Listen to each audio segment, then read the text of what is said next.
Hey everyone, Larry here again with Clay from Jaded Brewing. We're back here again. Hey, welcome again. Thank you. I invited him back to come hang out and try the beer that we brewed on that Adjunct Brew Day with the rice. I don't know why he invited me back. He just keeps showing up, I guess. I don't know. But what we have here are, just as a quick, preview or review of what happened before, we brewed a batch of beer, an American lager with rice adjunct, right? And we did that. We did a brew day live stream impromptu. I did a produced video on cereal mashing rice, and I did a live stream talking about both after that one. So it's been on a topic for the past few videos of mine, honestly. And so here we are again for the final conclusion, I hope, of this rice adjunct American lager beer style. So what I have in front of us, poured a couple samples of both of them. And what I did is that I took that 10-gallon batch of beer, cut it in half between two different fermenters, both pressure fermented in my basement, same pressure, same temperature, different fermenters, but that should make no difference. What I did do is use different yeast strains, and what I used in one of them, which is I think the taller one, because I got two glasses, a short and a tall. The taller glass is the one where I used the Saflager W-34 70 yeast strain, and the shorter one is a new yeast strain I have not yet tried, which was the Wyeast 2007 Pilsen yeast. So now, full disclosure, I've been drinking this beer for several days. Clay already had one or two of each of these already earlier, got here. So we kind of have our opinions already formed, but we haven't done an actual side-by-side tasting, and here we are to actually do an actual side-by-side tasting. So are you ready? Yes. All right, so which one do you think we should try first? Probably let's try the tall one. So I don't remember what you said about which yeast is which, but so the taller one. So the taller one in the Spectre glass is It definitely has more carbonation going on. Yeah, and I don't know why that is. I think I was explaining off camera here right before we started playing that when I filled up the kegs, one keg got just about all the way full to the up to the lid in the corny keg, and the other one had a little bit of headspace. And so it just happens to be that I think what's going on here is because of physics. That in order to pressurize and carbonate a beer, you need a cross-sectional surface area for that pressure to be applied to infuse that CO2 into the liquid. If you have a corny keg almost topped all the way up to the top, you notice that the inside of the container is kind of domed, and that starts to close off, and you have less of a cross-sectional space to carbonate. So I think that difference is, in my opinion, only solely due to that fact alone. If you probably waited another week, I bet they'd probably be both equally carbonated, I guess. Physics, I guess. So, but otherwise, so I guess we should try them before they go flat. but as far as clarity goes, there should be no difference. Because, I mean, other than the yeast contribution to it, because I gelatin fined them as well. From the time I put them in the fermenter into the keg, I gelatin fined in the keg like I normally do, chilled it and carbonated all at the same time, and this is the result. I think the 3470 looks a little clearer than the Pilsen, but it might just be the condensation on the glass. Either way, they both look fine to me. It does look a little more clear. It also, smell-wise, you have to do this. I've seen this. To get all the smell that's wafting up. But no, smell-wise, it smells real neutral. I mean, I don't really smell anything. I mean, because this was an American lager, I didn't put a whole lot of aroma hops in this thing at all. It was just primarily meant for bittering and a low IBUs at that. So I'm comparing it to like Budweiser. Oh, Budweiser, yeah. And so which we don't have nearby. We didn't get a 6-pack of that to try. We had it 3 weeks ago. We did have it 3 weeks ago on the brew day. So I think this smells much more like Bud than this. What's up? That's the old Bud. What's up? Yeah.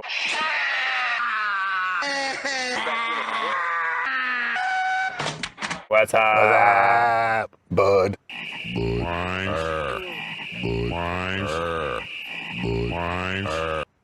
Wise. I'll quit smelling them. So I'll cut to the chase.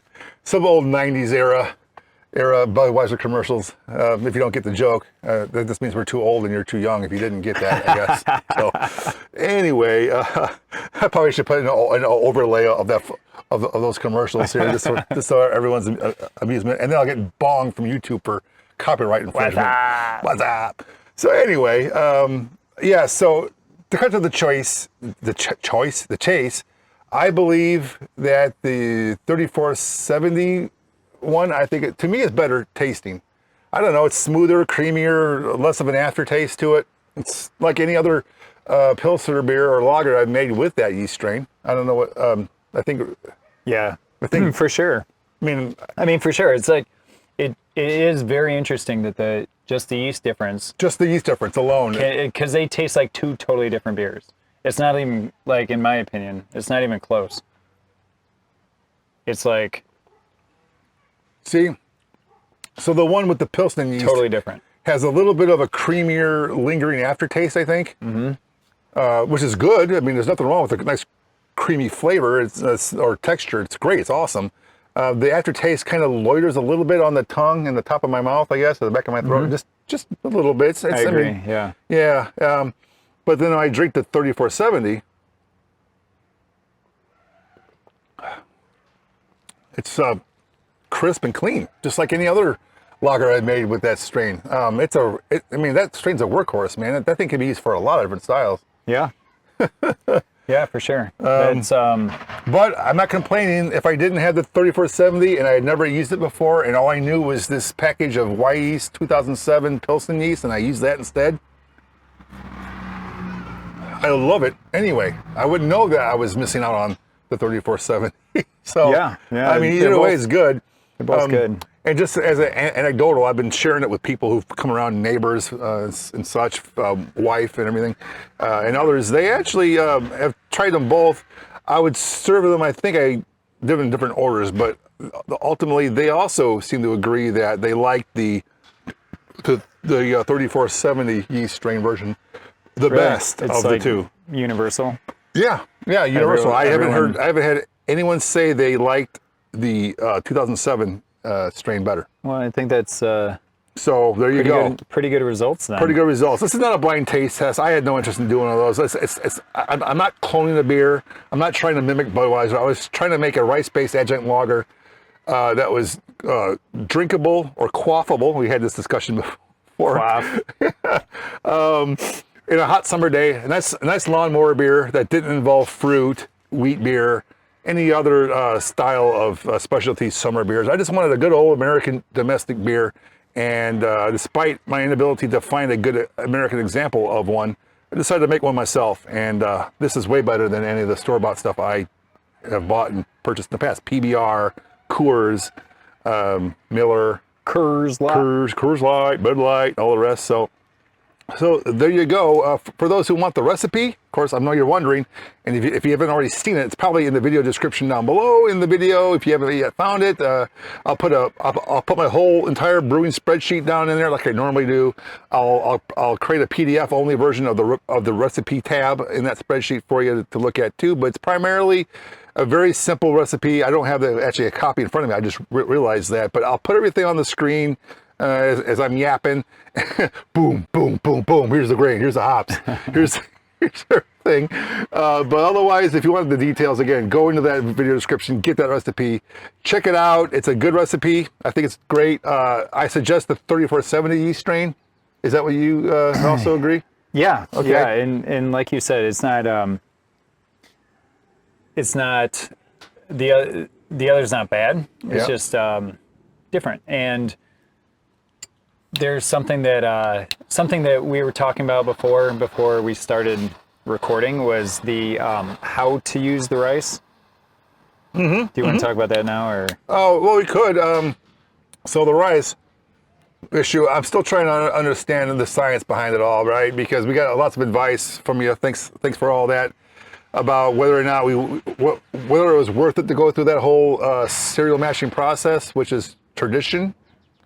I guess the shortcuts are available like there are in anything, like the minute rice was one, cooking plain rice, like you would to cook it and eat it. I think there's like a pearl rice or jasmine rice. There was some idea. There's different yeast rice varieties and types, like short versus long grains and stuff like that. There's so much to this topic. Brown versus white. Brown versus white rice. I use brown rice in this. Would white rice have been better or not? I don't know.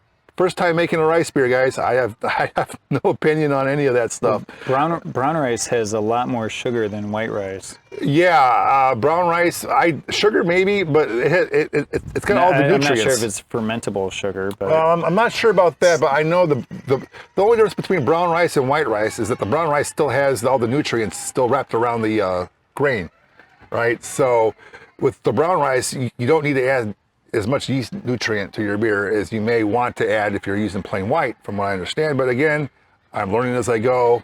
I am no expert. I am not admitting to be any sort of expert of any kind on using rice in beer. I just thought I'd give it a try. I love it. I will do it again. Whether or not I preferred my corn adjunct beer from last year, which I thought was outstanding as well. Maybe in the future, maybe I'll do a side-by-side corn versus rice adjunct battle beer. Adjunct battle. The adjunct battle, right? And do some taste tests there. I think that'd be kind of cool, right? Yeah. So, well, you should can some of this so you can bring it back and compare it. You've got a canner, right? I do have a canner, thanks to October Brewing. October Design Brewing. They have their own canner that I have. I have yet to do an actual video on that. You know, I've actually filmed some of that. I just haven't actually produced anything from it. But I do have a canner. Canning would be good. I don't know how long it will last in a can, though. That's the only problem. Fresh versus stale beer isn't a fair comparison. So I think we'll have to have some people over, including yourself and others, and Chad, hopefully others as well, to help brew 2 concurrent batches of beer and see how that turns out, huh? Kind of like the adjunct challenge. All right. Let's do it. Yeah. All right. Well, thanks for watching, everyone. We're going to finish drinking these samples and pour us a tall glass of the 3470 strain, I believe. I think so. And have a cigar. All right. So, hey, everyone, take care. Thanks for watching. Subscribe if you haven't yet subscribed. Like, comment, and I'll talk to y'all next time. Cheers. Cheers myself.